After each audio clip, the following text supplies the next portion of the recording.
네, 민주당의 서른입니다. 한화 대전사업장 산업안전보건 특별감독 결과 보고서 이걸 입수해서 공개하셨죠? 네, 공개했습니다. 이게 작년 5월 그 사망사고 난 이후에 실시된 특별감독입니까? 그렇습니다. 바로 이어서 한 열흘간 특별감독을 했는데 그 내용을 제가 입수해서 공개를 했습니다. 그러니까 5명 사망사고 났으니 당연히 특별감독을 해야죠. 그래서 그 결과가 어떻게 나왔어요? 그 결과는 결국은 거기에 이 환경안전팀이 있습니다. 네. 사고를 예방하기 위해서 한 12명으로 구성되어 있는데 말은 12명으로 구성되어 있지만은 그 사람들이 일을 할 수 있는 여건이 제대로 안 돼 있었어요. 예. 그게 이제 결국은 결정적인 이유일 거라고는 보는데 전반적으로 감독을 해보니까 400몇십 건 이상의 이게 잘못된 점들이 드러났어요. 그래서 다시는 이게 이제 더 이상 사고가 안 나도록 하겠다고 하나도 그러고 특별감독을 하고 했습니다만은 결과는 이렇게 됐습니다. 400몇십 건이나 있다고요? 법 위반이? 법 위반이 지난번 그 사고가 나고 난 뒤로 이 감독을 해보니까 그렇게 나왔던 결과죠. 그래서 또 사고가 났습니다. 그래서 노동부는 그 400몇 건을 적발한 후에 어떤 조치를 했나요? 사법 처리도 100몇 건을 하고 과태료도 매기고 그리고 시정 지시 권고 이렇게 쭉 할 내용은 다 했습니다만은 그 결과적으로 미흡했던 결과죠. 그래서 또 사고가 났던 건데 법적으로는 하지만은 이게 결국은 이게 제대로 된 교육을 못했기 때문에 그런 거 아닌가 저는 그렇게 생각합니다. 이게 아직도 그 사고에 대해서 무신경하고 이게 후진국성 어떤 현상 아닌가 하는 생각도 들기도 합니다만은 어쨌든 하나 측이 제대로 대처를 못해가지고 다시 이런 이 몇 개월 안 된 사이에 벌써 8명이나 사망하게 되는 이런 결과가 됐고. 할 말이 없을 거예요. 그러니까 사후 약방문, 소일고 외양간 고치기라도 작년 5월 그 사고 이후에 노동부가 특별 감독을 했고 400몇십 건 적발했고 제대로만 시정이 됐다면 사고가 안 나야 되는 거 맞는 거 아닙니까? 당연하죠. 안 나야 되는데 이게 몇 개월 사이에 다시 또 이런 사고가 났기 때문에 똑같은 사고예요. 지금 원인은 분석하고 있습니다만은 아마 비슷할 거라 생각합니다.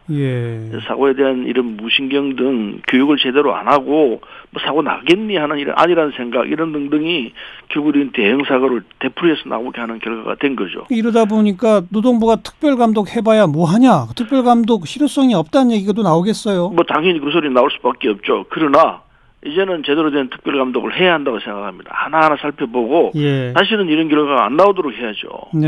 그래서 이번 이 특별감독을 이제 하게 될 터인데 이번 특별감독은 지난번 했던 걸 다시 되풀이해서는 안 되고 철저하게 무슨 이유로 이렇게 됐는지를 정말 제대로 된 결과를 나오도록 해야 할 거라고 봅니다. 아니 그뿐 아니라 무슨 잘못된 걸 적발해내는 것도 중요하지만 그게 제대로 시정이 됐는지를 확인하는 것까지 해야 되지 않겠어요? 그렇습니다. 그래서 작년 사고가 났을 때 7월 달부터 가동을 다시 했거든요.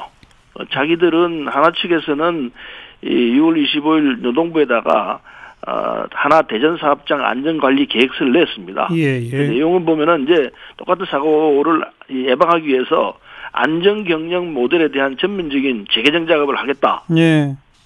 그리고 18개월간 중증관리 기간까지 수립했습니다. 그런데 불과 7개월 만에 똑같은 사고가 또 발생한 거죠. 이게 이게 믿을 수 없다는 얘기를 할 수밖에 없는데. 그렇죠. 참 안타깝습니다.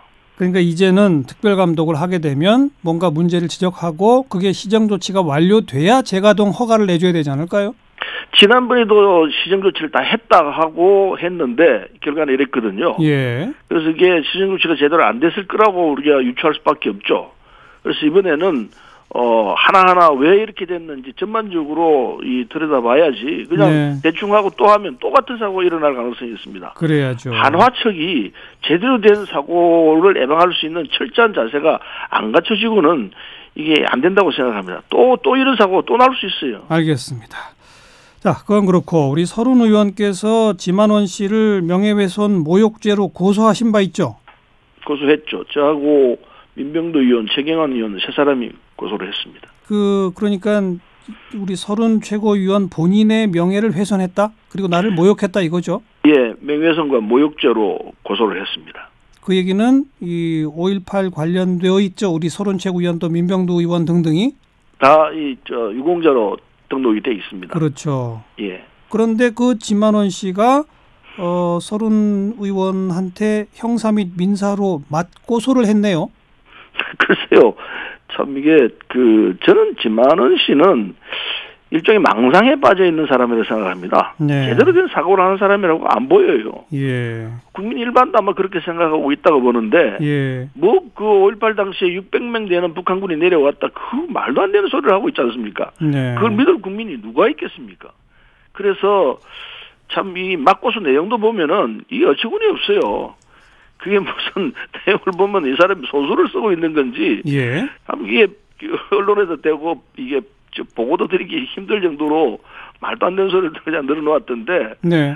어쨌든 이 5.18 망언에 대해서 새 의원들과 진만원 씨는 이제 법적 책임을 져야 합니다.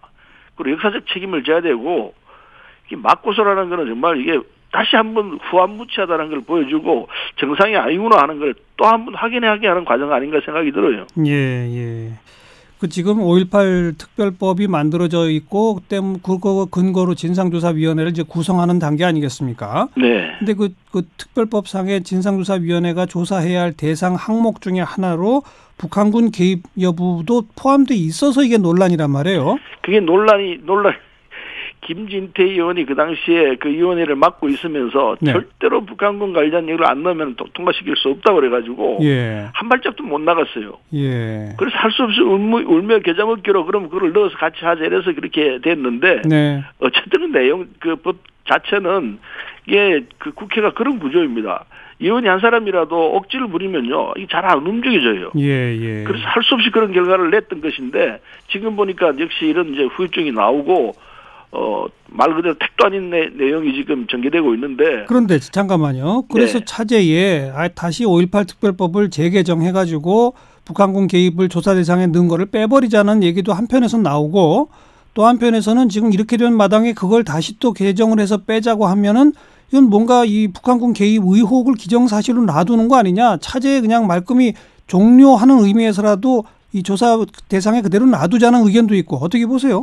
근데 이제 뭐 그건 일종의 상식으로 볼 때 북한군이 600명이나 내려왔다 5.18 당시에 그 말이 안 되는 소리이기 때문에 예. 그게 들어갔다는 게 국민 상식과 전혀 동떨어져 있는 거죠. 예. 그런데 어쨌든 그걸 지금 또 법 개정 하나로 그걸 가지고 또 얘기를 한다면은 지금 자유한국당에 있는 세 사람이 있듯이 아마 동조하는 의원들도 꽤 있을 거라 생각합니다. 예. 그런 상황이기 때문에 또 시간 낭비하고 불필요한 논쟁을 또 해야 되는 이런 상황이라서 예. 이걸 넘어가야 될 상황 아닌가 하는 생각도 합니다. 예. 그러니까 상식적으로 봐선 조사 대상에 넣을 필요도 없지만 이미 이렇게 네. 된 마당에 그냥 그 조사 대상에 넣어서 종지부를 찍자 이 말씀이군요. 그렇습니다. 예.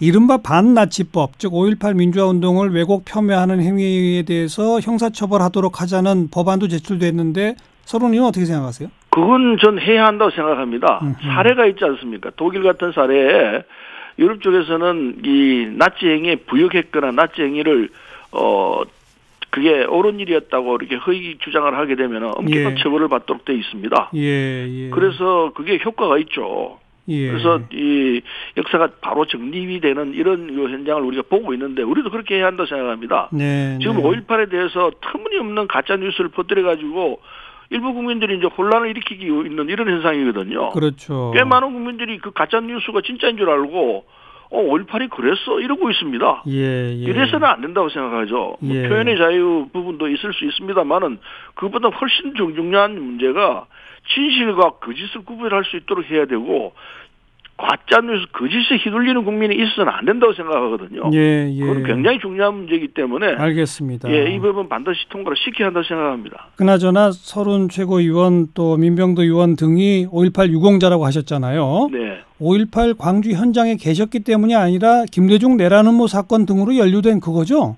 그렇습니다. 저는 김대중 내란 음모 사건에 이제 24명 공범 중에 한 사람이기도 하지만은 5.18이 5월 17일부터인데 80년. 예. 저는 6월 18일에 체포됐어요. 예. 한 달 동안 도망 다니면서 세 차례에 걸쳐서 강조 학살에 대해서 시위를 했습니다. 예. 전두환 일당이 이렇게 학살을 저지르고 있다. 예. 그러다가 세 번째 시위에 체포가 돼가지고 6월 18일 체포를 당했습니다만 뭐 이런저런 이유로 다 비슷비슷하죠. 유공자들이. 그렇죠. 그 형태가. 예. 네. 그러니까 일부 지금 자유한국당 의원 가운데 뭐 광주에 있지도 않았는데 무슨 유공자냐라고 하는데 그게 예, 지금 방금 설명해 주신 그걸로 이제 설명이 되는 거겠죠. 네네. 알겠습니다.